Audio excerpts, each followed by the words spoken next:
आज मैं आप सभी को इतना अच्छा केक कढ़ाई में बनाना बताऊंगी कि आपको यकीन ही नहीं होगा कि ये जो केक है ये कढ़ाई में बना है और स्टील की कटोरियों में बना है। मतलब आपको अलग से कोई मोल्ड वगैरह ख़रीदने के लिए पैसे नहीं बर्बाद करने की ज़रूरत है। तो गाइज़ आज हम बनाएंगे गेहूं के आटे से बहुत ही बढ़िया यम्मी सा केक।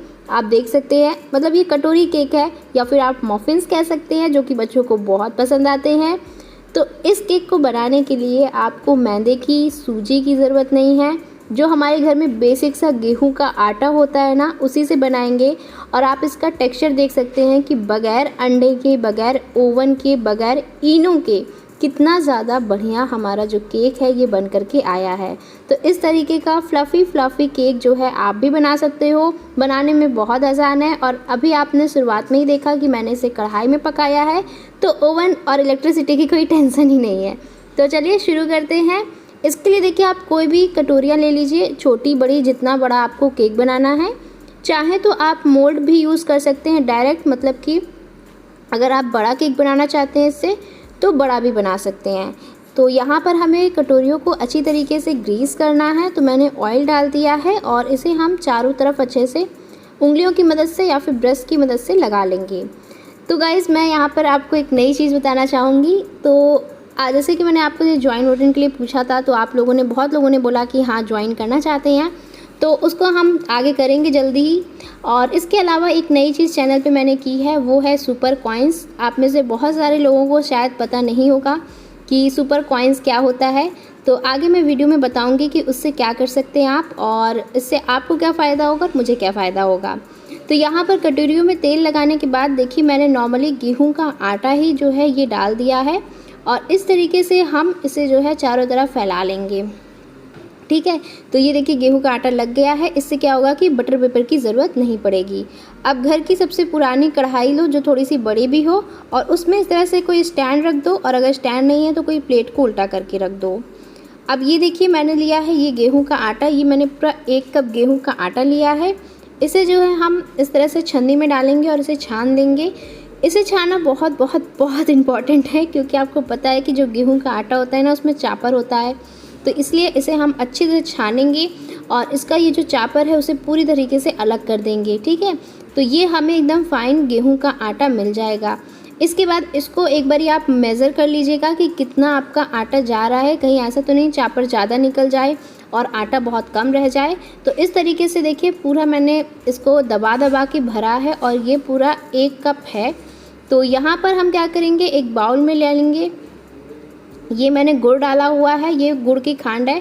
आप इसकी जगह क्या कर सकते हैं वो आगे वीडियो में पता चल जाएगा। यहाँ पर आधे कप जितना ही हम हल्का सा गर्म दूध डालेंगे और इसे अच्छी तरीके से मिक्स कर लेंगे।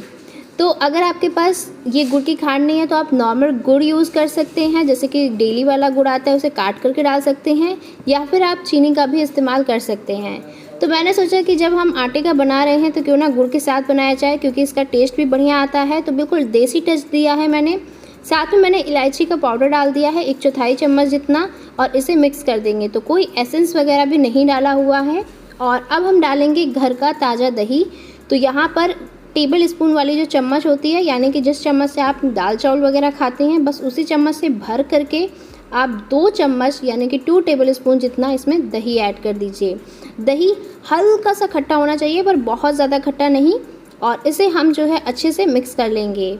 अगर आप बहुत ज़्यादा खट्टा ले लोगे ना तो केक खट्टा बन जाएगा मीठे की जगह। तो ध्यान रखिएगा कि दही बहुत ज़्यादा खट्टा ना हो। और अगर दही नहीं है तो 1 टीस्पून जितना इसमें लेमन जूस या फिर विनेगर आप डाल सकते हैं।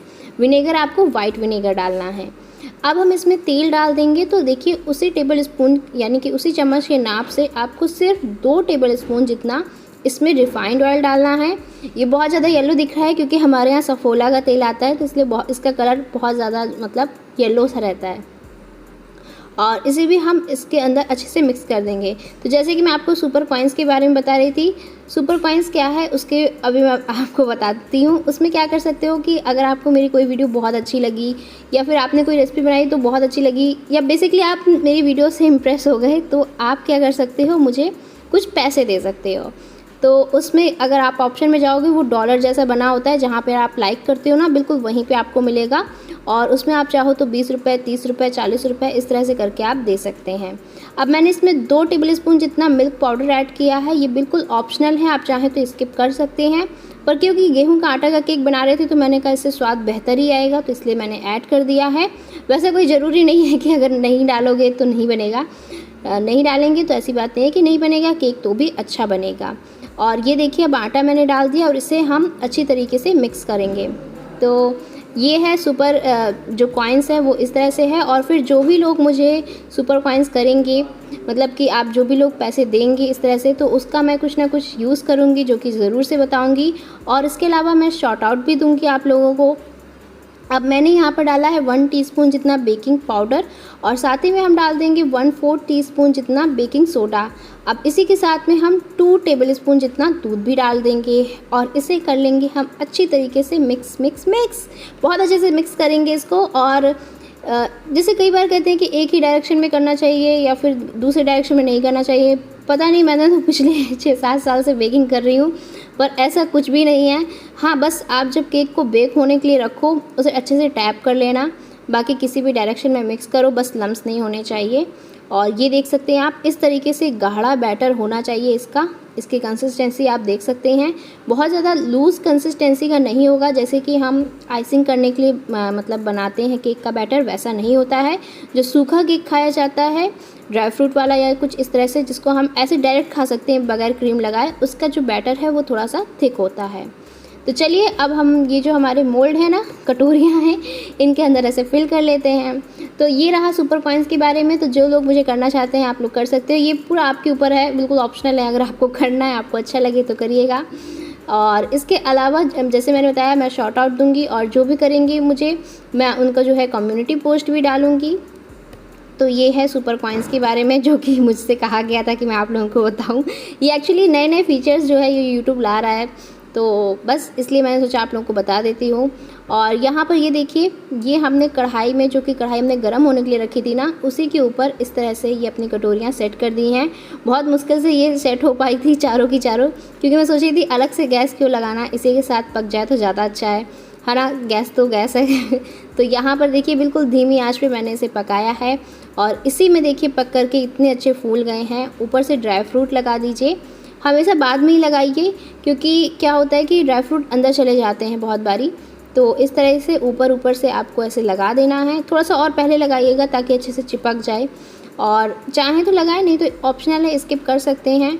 और ढक कर के आपको पका लेना है पूरे। मुझे इसको पकाने में 25 मिनट का समय लगा था, क्योंकि कटोरियों में था ना, तो जल्दी पक के तैयार हो गया था।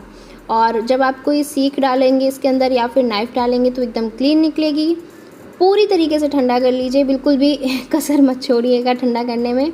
और इसके बाद आपको क्या करना है, इसे डीमोल्ड करना है। तो आप उंगलियों की मदद से इसे लूज़ करेंगे तो अपने आप से निकलने लगेगा। और ये देखिए बहुत ही बढ़िया इसकी जाली पड़ी, आप खुद देख कर के समझ सकते हैं कि कितना बढ़िया बना है। और इसी तरीके से हम सारे के सारे जो केक्स हैं ना वो निकाल लेंगे। और अगर नीचे लेयरिंग आपकी आटे की ज़्यादा हो गई, मोटी हो गई, तो उसे चाकू की मदद से थोड़ा सा हटा दीजिएगा, ठीक है। और ये देखिए हमारे बहुत ही बढ़िया से स्पंजी से गेहूं के आटे से ये मफ़िन्स या फिर कटोरी केक बन करके तैयार हो गए हैं, जिसके लिए हमने एसेंस यूज़ नहीं किया, एग यूज़ नहीं किया, ओवन यूज़ नहीं किया और चीनी भी नहीं डाली। तो जो डायबिटिक पेशेंट हैं वो भी इसे आराम से खा सकते हैं। और ये देखिए मैं आपको कट करके दिखाती हूँ कितना ज़्यादा बढ़िया बना है। इसकी जाली देख के आपको खुद ही समझ में आ रहा होगा कि कितना बढ़िया बना है। तो वीडियो अच्छा लगे तो जाते जाते वीडियो को लाइक कर दो, शेयर कर दो। और अगर अभी तक इंस्टाग्राम पे आपने फॉलो नहीं किया है तो प्लीज़ वहाँ पे फॉलो करिए।